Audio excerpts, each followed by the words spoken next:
Глава 2251. Возвращение в дом обширного происхождения. Мне было интересно, почему ты не добился никакого прогресса за все эти годы. Оказывается, ты так и не оправился от травм, полученных в битве со мной. Теперь, когда все 6 твоих клонов были убиты мной, и ты, запертый в моей глубокой области небесного духа, ты не сможешь выбраться из этого затруднительного положения. Голос Баахуа раздался из области, окутанной проекциями цветочных лепестков. Однако она не получила никакого ответа, кроме непрекращающегося грохота в огромном пространстве белого тумана. Ты решил пожертвовать своими 6 клонами, а не бежать отсюда. Ты, должно быть, ждешь Нипана и Юаньяня, верно? Сказала Баахуа, и на ее лице появилась насмешливая ухмылка. Ну и что, если да? После того, как я занял твое место в качестве одного из 3 патриархов, Нипан и Юаньян согласились обеспечить мою безопасность в меру своих возможностей. Не забывай, что я один из 3 патриархов. Я знал, что ты воспользуешься этой возможностью, чтобы отомстить мне, поэтому я уже сообщил этим двоим о том, что ты планируешь. Наконец из тумана в ответ раздался яростный женский голос. Нипан и Юаньян, возможно, и обещали защитить тебя от моей мести, но сначала им придется добраться до тебя, сказала Баахуа с улыбкой. Что ты имеешь в виду? Ты хочешь сказать, что ты также набрала союзников? Кто осмелится противостоять Юаньяну и Нипану в нашем священном царстве? Может быть, ты набрала этих могущественных существ из чужих царств? Как ты это сделала? Как ты убедила их ради тебя сделаться врагами Юаньяня и Нипана? Намек на страх наконец прокрался в голос Лю Цзи. Мне действительно пришлось заплатить довольно высокую цену, чтобы завербовать этих 2 союзников. Один из них обладает способностями, примерно такими же, как у Нипана и Юаньяня, в то время как другой, скорее всего, даже более могущественный, чем они, так что ты будешь разочарована, если будешь ждать подкрепления, усмехнулась Баахуа. Лю Цзи быстро успокоилась, а затем скептически сказала. Один из них должно быть старик Медная Ворона, в этом нет никаких сомнений. Но кто другой? Какое из этих чужеродных существ могло обладать силами, превосходящими патриархов? Ты ведь не блефуешь. Ты скоро узнаешь, блефую я или нет. В конце концов, Юаньян и Нипан не так уж далеко от того места, где мы сейчас находимся. Возможно, они смогут прийти и спасти тебя, если у них будет достаточно времени, но сначала тебе придется продержаться так долго, ответила Баахуа холодным голосом. Лю Цзи холодно хмыкнул в ответ, прежде чем снова замолчать.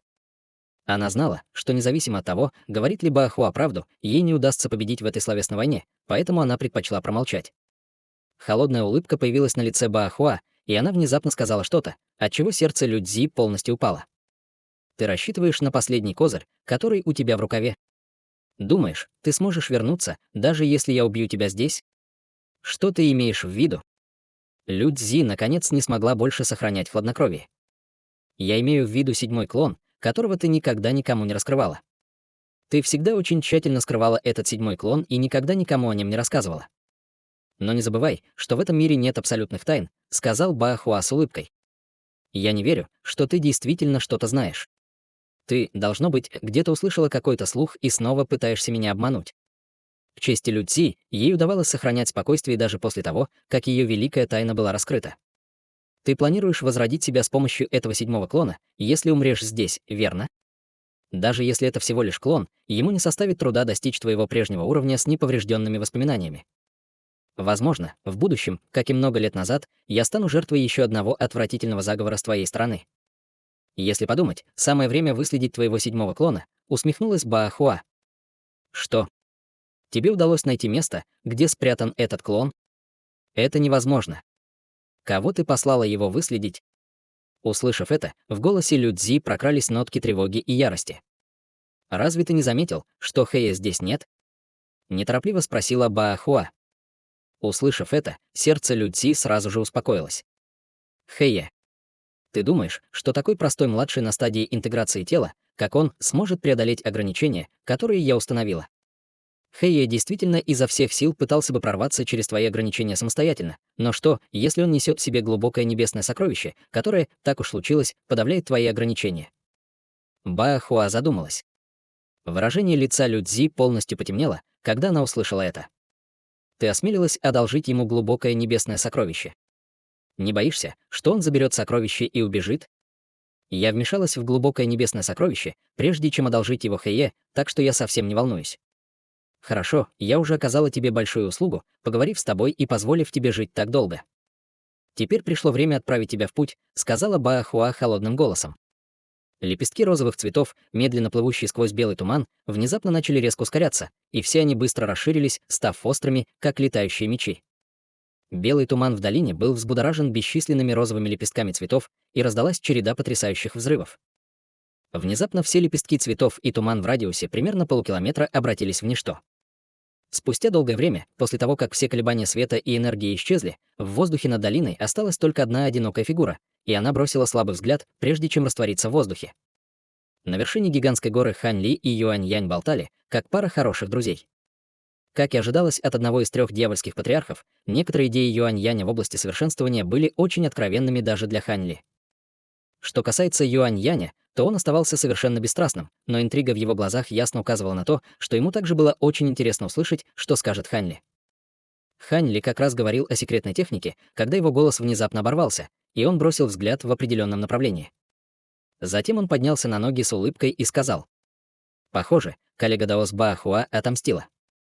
В таком случае я больше не буду отнимать у тебя время, брат Юань». После этого он сразу же улетел полосой лазурного света, прежде чем Юань Янь даже успел ответить. Юань Янь мог только с растерянным выражением лица смотреть, как Хань Ли ушел. Вскоре после этого Хань Ли приземлился на вершине небольшой горы неподалеку, где серебряная луна ждал его с тревожным выражением лица. Рядом с ней стояли пожилой мужчина и красивый молодой человек с серебристыми волосами до плеч. Это были Мо Цзиньли и патриарх Хося. Они оба улыбнулись, когда Хань Ли появился перед ними, и серебряная луна сразу же приблизилась к нему с ликующим выражением лица. 3 месяца спустя белая летающая лодка с бесчисленными рунами, начертанными на ее поверхности, летела на невероятной скорости над широко известным озером Голубого водопада, полностью игнорируя массовое ограничение полетов, охватывающее все озеро. Дьявольские существа, пересекающие поверхность озера внизу, были совершенно ошеломлены, увидев это, и после краткого размышления над ситуацией, все они приняли благоговейные выражения, а некоторые из них даже преклонили колени и поклонились на своих лодках.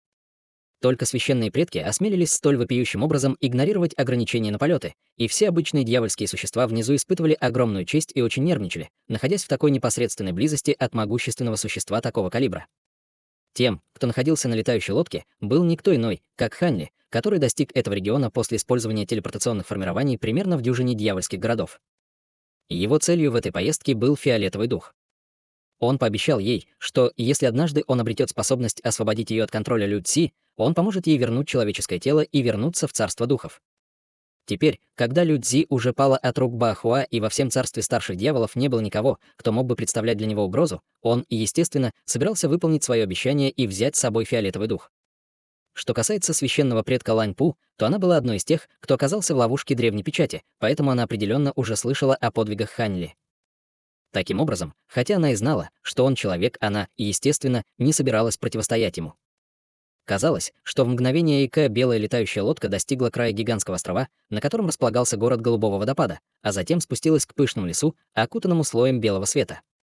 Огромное духовное чутье Хань Ли мгновенно открыло несколько ограничений в виде барьеров белого света, и его летающая лодка быстро прошла сквозь них, после чего все ограничения немедленно вернулись в исходное состояние.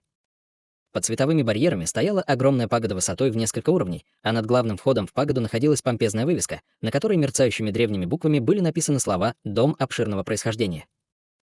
В то же время молодая женщина, лениво читавшая книгу в секретной комнате на 4-м этаже, внезапно с встревоженным выражением лица поднялась со стула. Затем она быстро сделала серию ручных печатей, после чего в ее глазах появился восторженный взгляд. «Юная госпожа, кто-то прорвался через наши ограничения». Из-под лестницы раздался взволнованный женский голос. «Все в порядке, тетя Джу, нас посетил очень уважаемый гость», ответила молодая женщина с взволнованной улыбкой.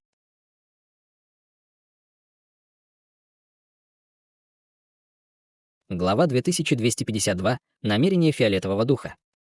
Некоторое время спустя Хань Ли появился в холле на 3-м этаже и сел рядом с молодой женщиной. «Брат Хань, нет, сейчас я должна называть тебя старшим Ханем. Я знала, что с твоими способностями ты рано или поздно достигнешь стадии Великого Вознесения, но я не думала, что этот день наступит так скоро», сказала молодая женщина с улыбкой. «Нет необходимости быть такой формальной, уважаемая Даос Лань. Мы с вами старые знакомые, так что просто обращайся ко мне, как ты это делала в прошлом. Похоже, ваш дом обширного происхождения уже знает все, что произошло на первоначальном запечатанном месте, даже без моего пересказа», сказал Хань Ли с доброжелательной улыбкой. В прошлом молодая женщина оказала ему большую услугу, поэтому он, естественно, не собирался доминировать над ней теперь, когда достиг стадии Великого Вознесения. В таком случае я не буду столь формальной. Наш дом обширного происхождения гордится тем, что является всезнающей организацией, поэтому мы, естественно, получили информацию из первых рук о 2 битвах, которые произошли на первоначальном запечатанном месте. Однако мы никогда не думали, что вы и ваш коллега Досбаахуа на самом деле сможете убить королеву Стимбареров. Теперь, когда такая серьезная угроза устранена, я могу продолжать управлять своим домом обширного происхождения без каких-либо сомнений, сказала молодая женщина. В конце концов, кто-то другой нанес смертельный удар королеве Стимбареров. Баахуа и я просто оказались в нужном месте в нужное время. В противном случае нам пришлось бы изо всех сил пытаться выжить в сражении против королевы Стимбареров, не говоря уже о том, чтобы положить конец ее жизни. Что касается конкретных деталей, боюсь, я не могу раскрыть их тебе, ответил Ханли. Понятно. В любом случае, даже если не ты нанес смертельный удар, я уверена, что ты внес большой вклад в битву, настаивала Лань Ин. Ты слишком высокого мнения обо мне, Даос Лань.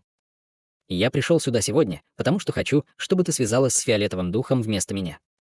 Я планирую забрать ее с собой обратно в царство духов, прямо сказал Ханли. Хе-хе, оставь это мне. Фиолетовый дух постоянно совершенствовалась в уединении в близлежащем районе, так что она сможет добраться сюда через несколько дней. Как насчет того, чтобы ты тем временем остался в нашем доме обширного происхождения, брат Хань? Дружелюбно предложила Лань Ин. Хорошо, тогда я буду под твоей опекой, уважаемая Даос Лань, согласился Хань Ли после небольшой паузы для размышлений.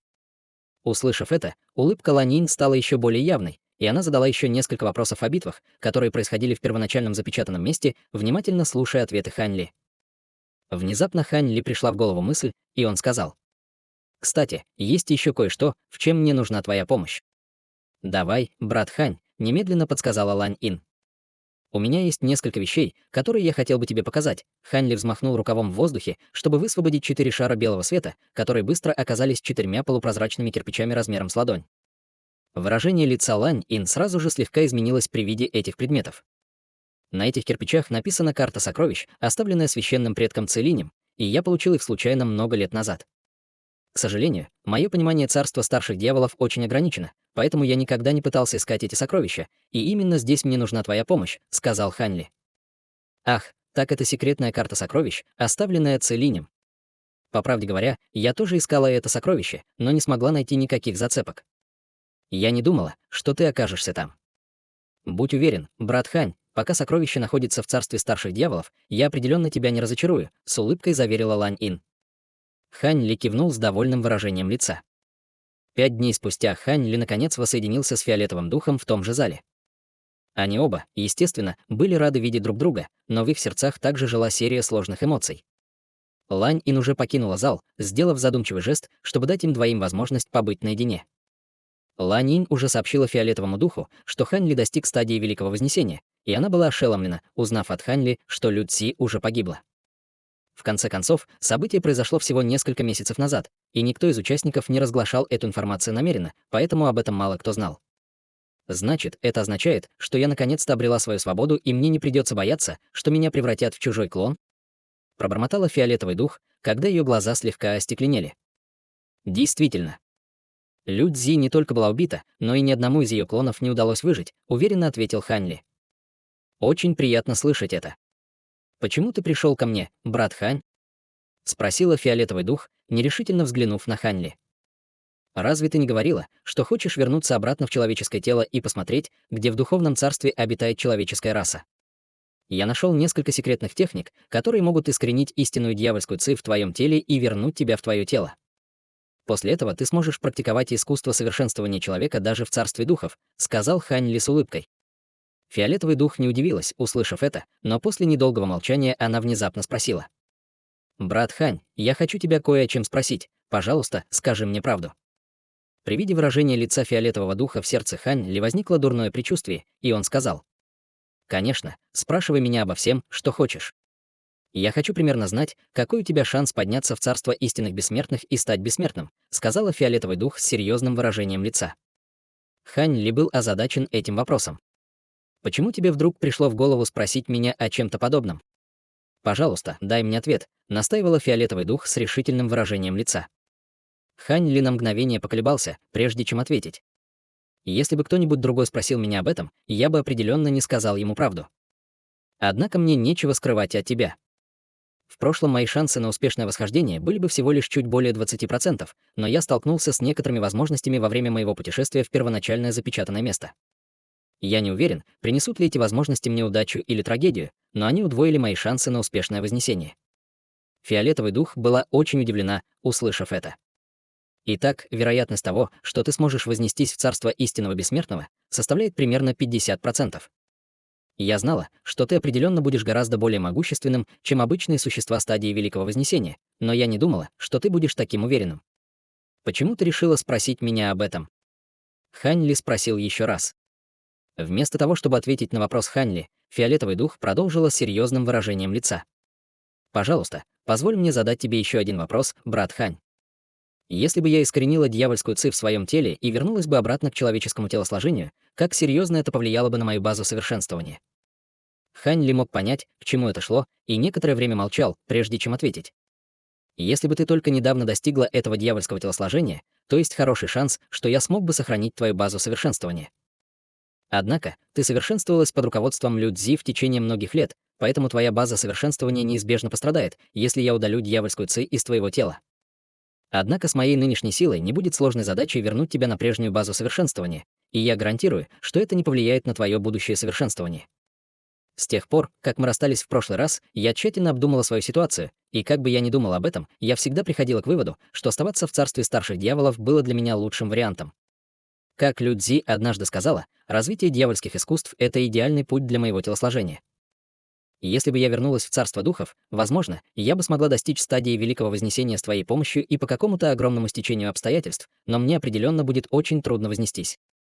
Я не хочу видеть, как ты возносишься и становишься настоящим бессмертным, пока я остаюсь в духовном царстве и жду своей смерти с каждой проходящей небесной скорбью, сказала фиолетовый дух с решительным выражением лица. Услышав это, Хань Ли долго молчал, прежде чем слабо вздохнул. Итак, ты приняла решение. На твоей нынешней базе совершенствования я все еще могу вернуть тебе человеческое телосложение, но по мере твоего прогресса мне будет становиться все труднее это делать. Как только ты достигнешь этапа Великого Вознесения, у тебя не будет возможности снова обрести человеческое телосложение. Будь уверен, брат Хань, я тщательно обдумала это решение. Я не хочу отказываться ни от малейшего шанса вознестись в царство истинных бессмертных, решительно ответила фиолетовый дух. Хань Ли долго смотрел в ее решительные глаза, прежде чем кивнул и вздохнул. В таком случае я оставлю решение за тобой. Во время моих 2 путешествий по царству старших дьяволов я получил несколько дьявольских секретных техник и таблетки, которые будут очень полезны для твоего совершенствования. Сейчас я оставлю их тебе. Спасибо, брат Хань. С твоими силами не должно быть слишком сложно вернуться в наше святое царство, поэтому я уверена, что у нас будет еще много возможностей встретиться в будущем, сказала фиолетовый дух слабым голосом, и на ее лице появился румянец.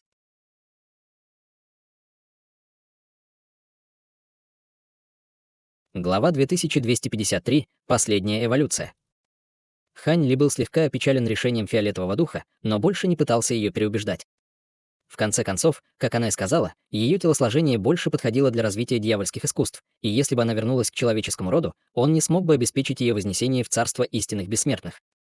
Таким образом, для нее было бы лучше остаться в царстве старших дьяволов, и, возможно, она найдет свои собственные возможности. Таким образом, Хань Ли пробыл в доме обширного происхождения целый месяц.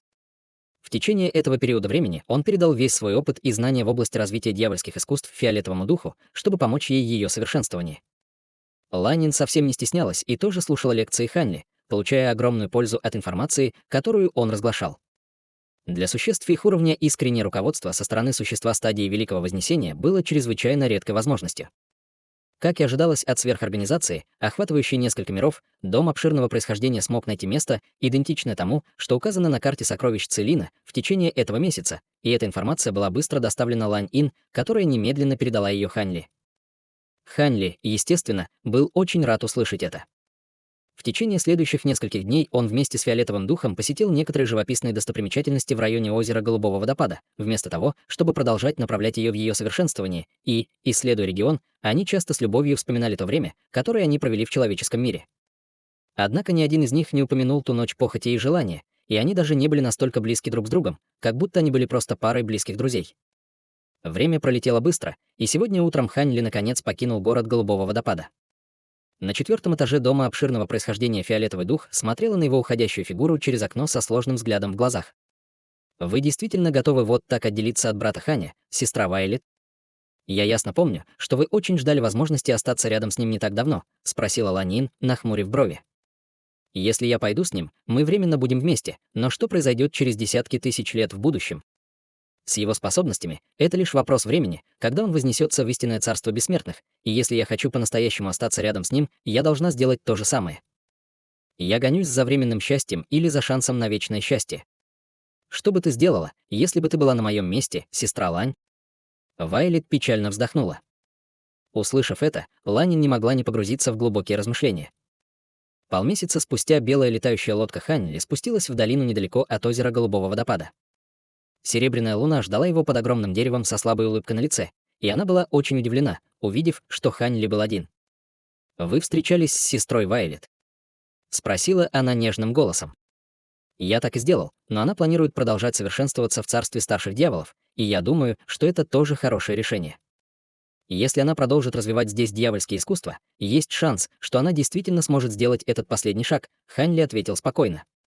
«Если вы согласны с ее решением, то оно не может быть неправильным. В таком случае, должны ли мы вернуться в царство духов?» Мой дедушка и старший Мо уже вернулись в царство духов вместе со всеми другими существами стадии Великого Вознесения, спросила Серебряная луна. Еще слишком рано возвращаться. У меня есть дьявольская карта сокровищ, которая должна привести меня к довольно большой коллекции сокровищ, ответил Ханли. Карта сокровищ. Серебряная луна была озадачена, услышав это. «Хе-хе, если все пойдет гладко, это займет всего несколько месяцев», — сказал Ханли с улыбкой. «Хорошо, тогда давайте отправимся прямо сейчас, брат Хань», — сказала Серебряная луна с улыбкой, прежде чем улететь на летающую лодку в виде шара серебряного света. Ханли кивнул, прежде чем осторожно топнуть ногой по палубе летающей лодки, и она тут же исчезла полосой белого света. Несколько месяцев спустя дуэт Ханли прибыл в бесплодный регион, куда без уважительной причины не рискнули бы проникнуть даже могущественные и высококлассные дьявольские существа. В передней части летающей лодки стояла пара гигантских марионеток-обезьян ростом около 10 футов, и под их ногами вспыхивал слабый духовный свет, ясно указывающий на то, что они управляли летающей лодкой. В секретной комнате в каюте лодки Серебряная луна сидела на зеленом футоне с плотно закрытыми глазами, по-видимому, занимаясь каким-то искусством совершенствования. Пятицветный духовный свет вращался по всему ее телу, и позади нее появилась чрезвычайно похожая на живую гигантская проекция Серебряного волка. В соседней секретной камере, окутанной множеством защитных ограничений, Хань Ли тоже сидел на полу и с нерешительным выражением лица осматривал предмет в руке. Предметом в его руке был не что иное, как черный кристалл, который он получил после того, как королева Стимбареров была убита карательной молнией. Прошло довольно много времени с тех пор, как Хань Ли получил этот предмет, и, прочитав некоторые соответствующие тома, он обнаружил его происхождение. Это было то, что оставляют после себя могущественные насекомые, такие как королева Стимбареров, после того, как они полностью введут свою сущность в свои демонические ядра перед лицом неминуемого разрушения. Конечно, если бы это было возможно, эти демонические насекомые также попытались бы внедрить частичку своей души в свое демоническое ядро, чтобы сохранить его, но душа королевы Стимбареров была полностью и по-настоящему уничтожена. Это кристаллическое ядро действительно обладало замечательными защитными свойствами, но у него не было шансов против бессмертной молнии, такой как карательная молния. Карательная молния уже уничтожила все внутри кристаллического ядра, и даже большая часть самого ядра расплавилась. Хань Ли в настоящее время оценивал объект с нерешительным выражением лица, по-видимому, в процессе принятия очень трудного решения. Раздался слабый жужжащий звук, который также был не слышен, но в ушах Хань Ли он был таким же ясным, как раскат грома. Эти ребята снова суетятся вокруг. Похоже, они действительно хотят заполучить эту штуку. К сожалению, эта штука очень полезна и для меня. Если бы я впитал в себя ее суть, возможно, мои истинные искусства дьявольского происхождения перейдут на другой уровень, пробормотал Хань Ли, и на его лице появилась кривая улыбка. Тем временем жужжание постепенно становилось все громче и громче, и брови Хань Ли слегка нахмурились, когда он взмахнул рукавом в воздухе, чтобы выпустить 3 шара золотого света. Затем выяснилось, что световые шары представляют собой 3 огромных золотых жуков с фиолетовыми полосами по всему телу. Это были никто иные, как 3 монарха пурпурно-полосатых золотых жука-пожирателя, и все они пристально смотрели на предмет в руке Хань Ли. Затем все 3 взмахнули крыльями и устремились прямо к кристаллическому ядру в виде 3 полос золотого света, и выражение лица Хань Ли слегка потемнело, когда он протянул руку, чтобы сделать хватательное движение. Вырвался взрыв огромной невидимой силы, и 3 золотых жука немедленно отлетели, несколько раз кувыркаясь в воздухе, прежде чем им удалось снова выпрямиться. Монархи пурпурно-полосатые золотые жуки-пожиратели были чрезвычайно могущественны, но они не могли сравниться с Ханьли стадии Великого Вознесения. Несмотря на это, три жука продолжали изо всех сил бросаться на Ханьли, но их постоянно сдерживал тот же взрыв невидимой силы. Брови Ханьли нахмурились еще сильнее, увидев это, и через долгое время он тяжело вздохнул, пробормотав про себя: «Да будет так, эта штука содержит сущность королевы стимбареров, поэтому она должна быть более подходящей для других насекомых. Если бы я усовершенствовал его сам, кто знает, какие последствия могли бы возникнуть?» Эти три монарха пурпурно-полосатых золотых жука-пожирателя практически достигли конца своей эволюции, если бы они также поглотили сущность королевы стимбареров. Приняв решение, Ханьли отозвал невидимую силу, удерживавшую трех жуков-монархов, и подбросил черное кристаллическое ядро в воздух. Три золотых жука тут же изменили направление, чтобы снова броситься к кристаллическому ядру, и мгновенно столкнулись, образуя три полосы золотого света. Они пытались отбиваться друг от друга, одновременно поглощая куски кристаллического ядра так быстро, как только могли. В конце концов, ядро было разорвано на три части разного размера, а затем быстро сожрано. После пожирания кристаллического ядра фиолетовые полосы на трех монархах пурпурно-полосатых золотых жуках-пожирателях начали беспорядочно мигать, а их ауры также стали чрезвычайно хаотичными. Все трое угрожающе зашипели, набросившись друг на друга, и выражение лица Ханьли слегка изменилось, когда он увидел это, но он не предпринял никаких усилий, чтобы остановить их. Битва между тремя монархами-жуками была очень жестокой, и вскоре все трое были изрешечены ранами, двое из них даже потеряли по передней конечности. После некоторого столкновения три жука разбежались, угрожающе шипя друг на друга, а затем снова сошлись. В этот момент все трое из них были серьезно ранены, но они все еще были чрезвычайно свирепы и не проявляли никаких признаков отступления.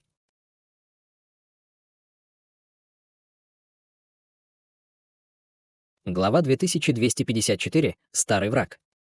Хань Ли еще некоторое время смотрел, прежде чем ему внезапно, казалось, пришла в голову мысль, и он взмахнул рукавом в воздухе, выпустив вспышку золотого света, которая охватила трех монархов пурпурно-полосатых золотых жуков-пожирателей, заставив их мгновенно исчезнуть на месте. Затянув трех золотых пожирающих жуков обратно в свой браслет духовного зверя, Хань Ли закрыл глаза, чтобы снова медитировать. По завершении битвы трех монархов пурпурно-полосатых золотых жуков-пожирателей останется только самый сильный. Что касается того, сможет ли этот последний монарх-жук превратиться в легендарного монарха. Пурпурно-полосатого золотого жука-пожирателя Хань Ли не был так уверен. В конце концов, говорили, что монархи пурпурно-полосатые золотые жуки-пожиратели были настолько могущественны, что даже настоящие бессмертные очень опасались их. Конечно, это был только слух. Ни одной расе во всем царстве духов раньше не удавалось вырастить монарха пурпурно-полосатого золотого жука-пожирателя. Таким образом, было трудно сказать, насколько могущественным будет этот жук-монарх. Хань Ли просто придется подождать и посмотреть. С его нынешними способностями среднестатистическое существо стадии Великого Вознесения не могло бы ему сильно помочь. Таким образом, он уже решил, что, как только он вернется в царство духов, он тоже отправит своего леопардового зверя Кирин в уединение.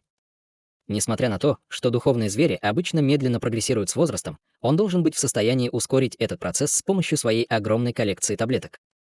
Помня об этом, Хань Ли постепенно вошел в состояние глубокой медитации. Белая летающая лодка неслась по воздуху без какой-либо маскировки или укрытия, но исходящая от нее аура стадии Великого Вознесения было достаточно, чтобы отпугнуть всех ближайших дьявольских зверей. Через полмесяца внизу появилась бескрайняя снежная страна. Сильный снег, смешанный с морозным ветром, и куски града размером с кулак беспрерывно проносились по воздуху, но летающая лодка не пострадала, окутанная белым световым барьером.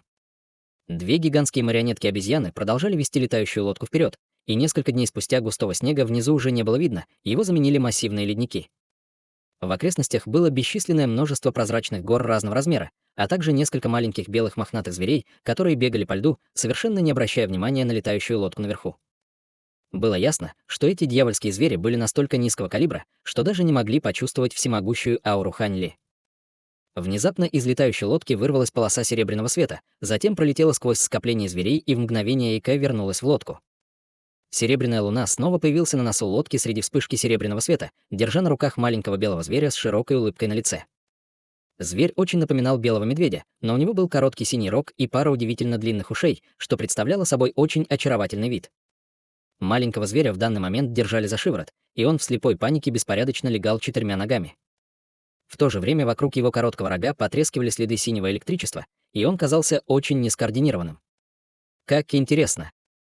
Этот зверь не обладает никакой дьявольской ци и, кажется, больше похож на духовного зверя из человеческого мира, заметила серебряная луна, поглаживая мохнатую голову маленького зверя.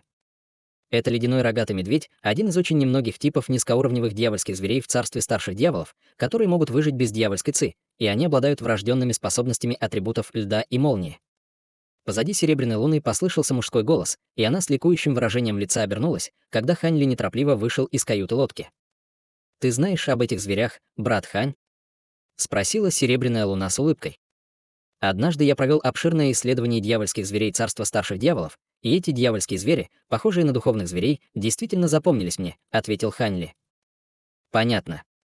Теперь, когда ты вышел из уединения, мы, должно быть, уже совсем близко к месту назначения, верно?» — спросила Серебряная Луна, и в ее глазах появился намек на волнение. «По словам Даоса Лань-Ин, мы должны быть в лучшем случае в полднях езды от места назначения», — ответил Хань Ли, быстро проведя своим духовным чутьем по окрестностям. Очевидно, этот священный предок Целин когда-то был широко известной фигурой в царстве старших дьяволов. Я уверена, что в его коллекции должно быть много ценных сокровищ, сказала Серебряная Луна с оттенком предвкушения в глазах. Кто знает. Дьявольские существа используют совершенно другие искусства совершенствования по сравнению с нами, людьми. Возможно, вещи, которые они считают драгоценными сокровищами, не очень полезны для нас. Однако я слышал, что священный ковчег Чернильного Духа — один из 3 лучших летающих сокровищ царства старших дьяволов. И если я смогу получить это сокровище, это будет стоить этой поездки, сказал Хань Ли с улыбкой. Одно из 3 лучших летающих сокровищ царства старших дьяволов. Это действительно звучит весьма примечательно. Мне бы тоже хотелось его увидеть, взволнованно сказала Серебряная Луна. Хань Ли уже собирался ответить, когда выражение его лица внезапно слегка изменилось, и он бросил взгляд в определенном направлении. «Ты что-то обнаружил, брат Хань?» — спросила Серебряная Луна. «Кажется, мы встретили старого знакомого», — сказал Хань Ли с улыбкой, глядя вдаль, и в его глазах вспыхнул синий свет. «Старый знакомый. Тот, с которым я тоже знакома». Серебряная Луна была озадачена, услышав это. «Правильно, у нас обоих с ней довольно много общего. Пойдем и нанесем ей визит», — сказал Хань Ли, отводя взгляд. «Это действительно кто-то, кого я знаю. Мне очень интересно узнать, кто это». Серебряная Луна также направила ее духовное чутье в том же направлении, но ее сенсорный диапазон был ограничен, и она не смогла ничего обнаружить. Хань Ли улыбнулся и промолчал, постукивая ногой по летающей лодке, после чего она немедленно изменила направление.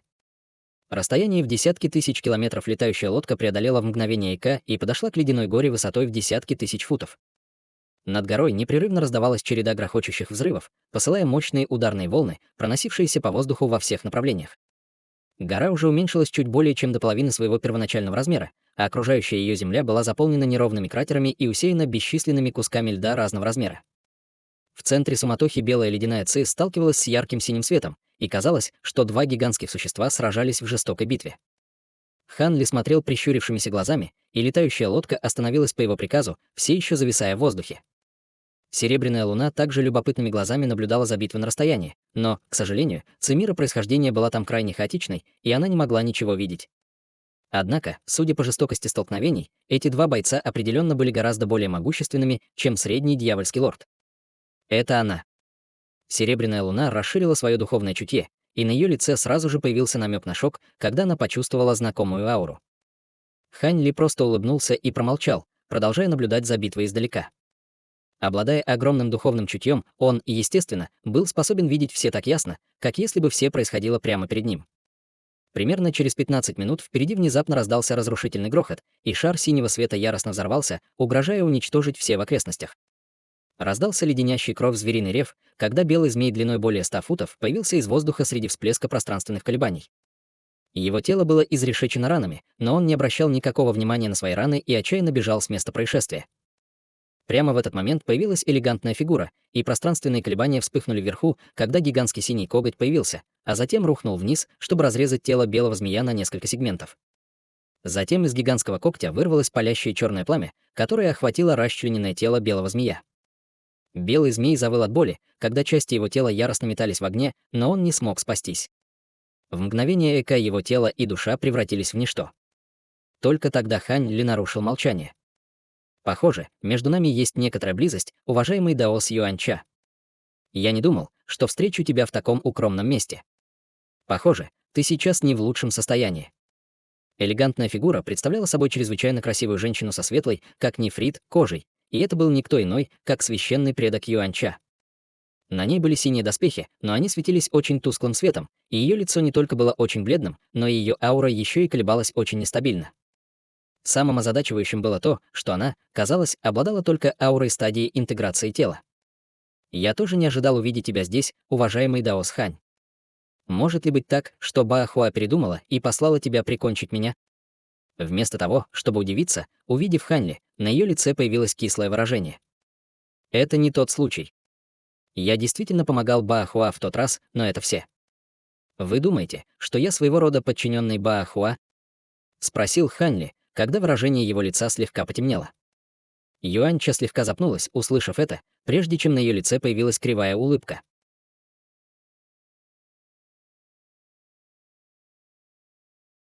Глава 2255. Обнаружение сокровищ.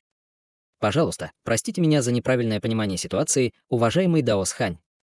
Если подумать, теперь, когда вы находитесь на стадии Великого Вознесения, ваши силы, скорее всего, не уступают силам Баахуа, поэтому у вас нет причин делать это. Боюсь, теперь вы легко прикончите такого инвалида, как я. Инвалида. С вашей аурой действительно что-то не так. Почему она упала ниже стадии Великого Вознесения? Баахуа сделала это с вами? Спросил Ханли. Нет, я сделала это собой, ответила Юаньча, к большому удивлению Ханли. Вы хотите сказать, что сами вывели из строя собственную базу совершенствования? Спросил Ханли со скептическим выражением лица. Если бы я этого не сделала, Баахуа ни за что не довольствовалась бы лишь изгнанием меня в это место.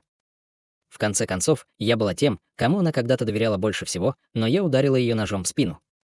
Это уже для меня было огромным сюрпризом, что я смогла пережить это испытание, объяснила Юаньча. Понятно. Если подумать, она все еще была готова оставить вас в живых после того, что вы с ней сделали. Вы двое, должно быть, действительно были очень близки, сказал Ханли, кивнув с задумчивым выражением лица.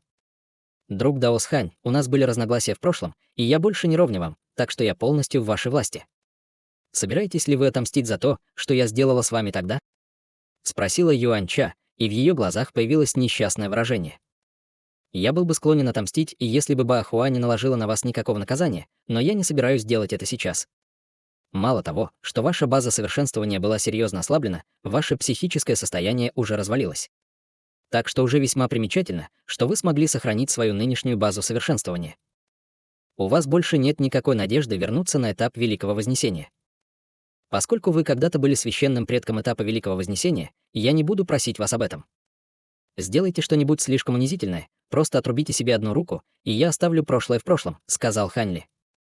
Юаньча слегка запнулась, услышав это, прежде чем на ее лице появилась кривая улыбка. Руку? И это все? Конечно, это не проблема. Как только ее голос затих, она подняла руку, прежде чем открыть рот, чтобы выпустить полосу белого света, которая вращалась вокруг ее поднятой руки, мгновенно отсекая ее у плеча. Однако разрез раны был гладким, как зеркало, и кровь из него не текла. Затем Юаньча сделала хватательное движение другой рукой, и ее отрубленная рука взорвалась облаком кровавого тумана. «Я могу идти». После того, как Юаньча отрубила себе одну руку, лицо Юаньча побледнело еще больше. Хань Ли кивнул в ответ, не выказывая никакого намерения наказывать ее дальше. «Спасибо за вашу доброту, уважаемый Даос Хань. Мы с вами, скорее всего, никогда больше не встретимся». Юаньча слегка поклонилась Хань Ли, а затем улетела, как полоса синего света. Когда она летела по воздуху, среди облака черной ци начала формироваться новая рука, которая заменила ее отрубленную конечность, но потеря руки, несомненно, сказалась на ней. «Ты действительно собираешься просто отпустить ее, брат Хань? Ты не беспокоишься, что она попытается отомстить тебе в будущем?» Серебряная луна не могла не спросить. Баахуа была готова пощадить ее, так что на самом деле не мое дело убивать ее. В конце концов, кто знает, какая связь может все еще существовать между ними. Тот факт, что Баахуа была готова позволить ей жить даже после того, что она сделала, ясно указывает на то, что их отношения не были обычной дружбой. Я буду посещать царство старших дьяволов и в будущем, поэтому я бы предпочел не делать чего-то, что могло бы вбить клин между мной и одним из 3 дьявольских патриархов. Что касается мести, то у Юаньча практически нет шансов вернуться на стадию Великого Вознесения, а ее сердце уже мертво, так что она, скорее всего, даже не сможет собраться с желанием отомстить. Если она не вернется на стадию Великого Вознесения, ее срок жизни скоро истечет, так что мне ни о чем беспокоиться, ответил Ханли. Это правда. Кроме того, с твоими способностями тебе нечего было бы бояться, даже если бы она могла вернуться на стадию Великого Вознесения. Как все меняется. Вернувшись в человеческий мир, лишь частичка ее души смогла почти убить нас обоих на горе Куньву, но теперь она доведена до такого плачевного состояния, вздохнула Серебряная Луна. Она, естественно, не питала никакой симпатии к Юаньча, просто огромный контраст вызвал в ее сердце ряд сложных эмоций. Юаньча не представляет для нас угрозы, но мы все равно должны как можно скорее обезопасить сокровища Цилин на случай, если что-то пойдет не так, сказал Ханьли. Ты прав, брат Хань. Серебряная Луна, естественно, не возражал, и поэтому летающая лодка продолжила путь к первоначальному пункту назначения. Через полдня они появились в воздухе над плоским ледником, но что было весьма странно, так это то, что в центре ледника находилось небольшое зеленое озеро. Размер озера, казалось, составлял всего несколько тысяч акров, но оно непрерывно пузырилось, и над его поверхностью поднимался пар. Вокруг него также росли невысокие кустарники, представляя чудесное зрелище на этом замерзшем ландшафте. Летающая лодка быстро снизилась, и Ханьли кратко осмотрел поверхность озера, прежде чем на его лице появилась заинтригованная улыбка. Это место есть на карте, брат Хань. Оно действительно сильно отличается от окрестностей. Почему после стольких лет ни одно из проходящих мимо дьявольских существ не заметило это место? Спросила Серебряная Луна. Цилин был священным предком стадии Великого Вознесения, и его коллекция сокровищ не может быть обнаружена обычным дьявольским существом высокого уровня.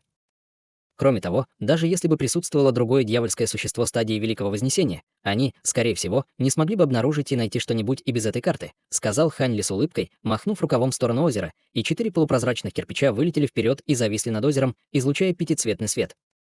Затем Ханьли поставил ручную печать, прежде чем указать пальцем на озеро и произнес слово «открыть». Бесчисленные руны в ярости вырвались из 4 кирпичей, образуя пятицветное световое образование размером около акра.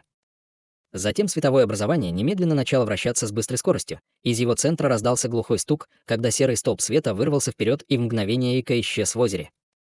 Пространственные колебания прокатились по озеру, и поверхность озера начала сильно дрожать. Черный вихрь также появился прямо под световым образованием, обнажая бесчисленные черные усики.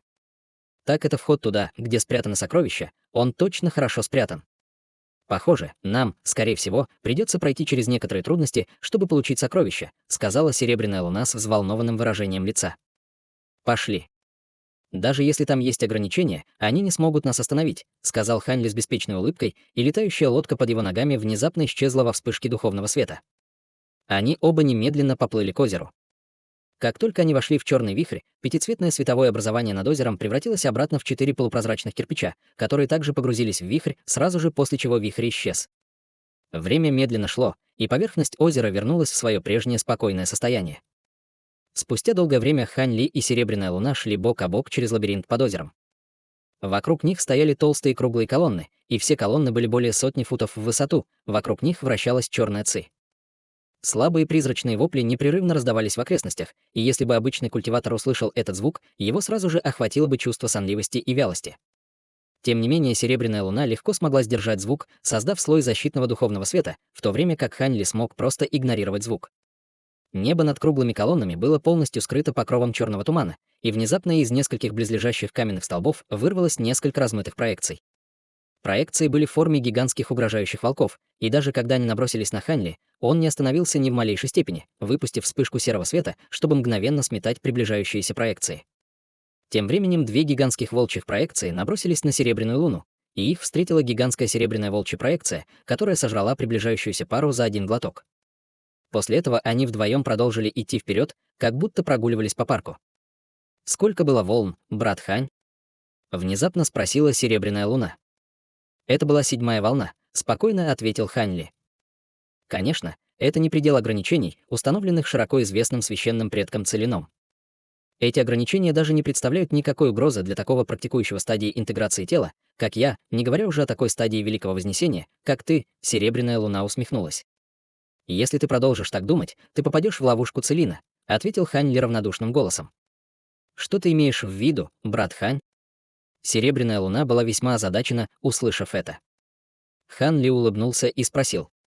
«Ты действительно думаешь, что эти колонны здесь только для того, чтобы создавать какие-то звуковые эффекты и проявлять какие-то проекции зверей стадии пространственного закаливания? Есть ли в них что-то особенное?»